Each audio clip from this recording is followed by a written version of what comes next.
ان الحمد للہ وحدہ والصلاة والسلام علی من لا نبی بعدہ اما بعد فاعوذ باللہ من الشیطان الرجیم بسم اللہ الرحمن الرحیم۔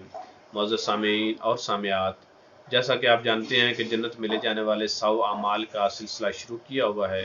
آج اس سلسلے کا 29واں عمل آپ کے سامنے رکھیں گے۔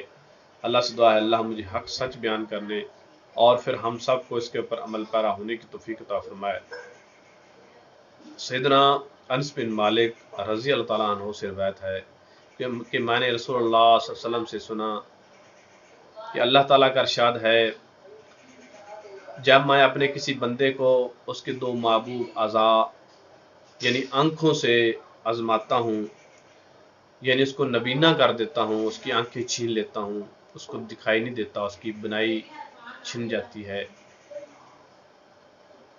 تو وہ اس کے اوپر صبر کرتا ہے تو اللہ تعالیٰ فرماتا ہے کہ اس کے بدلے میں اسے میں جنت دیتا ہوں۔